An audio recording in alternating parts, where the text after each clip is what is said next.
Today's topic, artificial kidney or hemodialysis.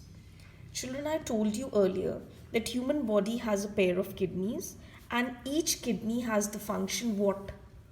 It is performing two functions. One, purification of blood. Blood को purify करना, साफ करना means उसमें से waste products को remove करना.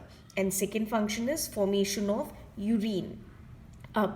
If one of the kidneys it gets malfunction and it is not performing these two functions, so what will happen? This kidney will take over the function of this one and perform all the functions what a kidney does in the body. But if both the kidneys, दोनों ही kidneys खराब हो रही हैं 80 to 90%, then there's a need of transplantation. Means removal of these two kidneys और इनकी जगह चाहे एक ही किडनी ट्रांसप्लांट की जाए, एक फ्रेश किसी अच्छे डोनर से न्यू किडनी को डाला जाए so that it can perform healthy functions. अब जब तक ट्रांसप्लांटेशन नहीं हो जाता है, we can not allow the waste to retain in the blood of the patient. हमें उस वेस्ट को यहाँ से निकालना है. So we follow the method which is I introduced earlier, artificial kidney और हीमोडायलिसिस.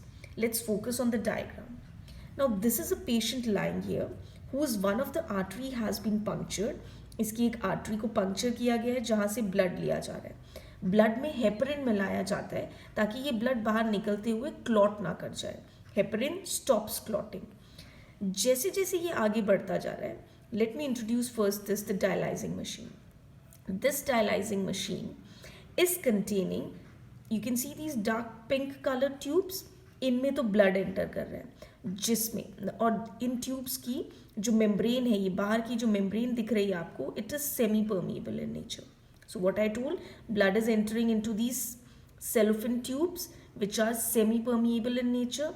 और ये इसमें ब्लड है जिसमें सब कुछ है, वेस्ट मटेरियल भी है, सेल्स भी हैं, प्रोटीन्स भी हैं, फाइबर्स भी हैं, एवरीथिंग जो भी ब्लड में होता है.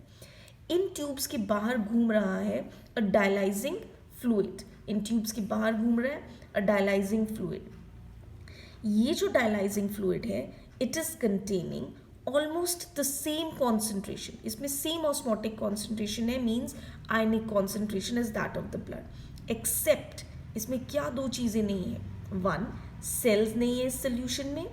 सेकेंड, इसमें वेस्ट प्रोडक्ट्स नहीं है. अब सेल्स तो यहाँ से इधर आने से रहे because cells are large in size and ये मेम्ब्रेन बड़े बड़े मॉलिक्यूल्स को जाने नहीं देती है.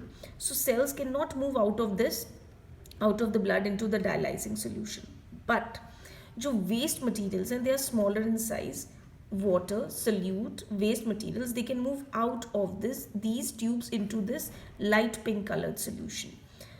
So this will happen. Step by step जैसे जैसे ब्लड आगे बढ़ता जा रहा है to each tube, it will be purified more and more, and इसका जो वेस्ट है it will be added in the dialysing solution. ये जो डायलाइजिंग सोल्यूशन है, ये फ्रेश बार बार पंप किया जाता है अंदर. एंड जो अगर सपोज डायलाइजिंग मशीन बहुत भर चुका है विद द वेस्ट, तो इसको यहाँ से रिमूव किया जाता है और यहाँ से फ्रेश डाल दिया जाता है. Once the blood gets purified, it is reentered by puncturing a vein of the patient. A question is why vein?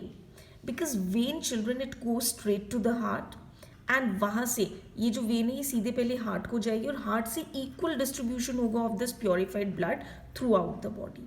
But अगर इसको वापस आर्टरी में डालते तो ये आर्टरी कहीं लोकलाइज सप्लाई करेगी, ठीक है, where it will not supply the purified blood to whole parts of the body. That's it.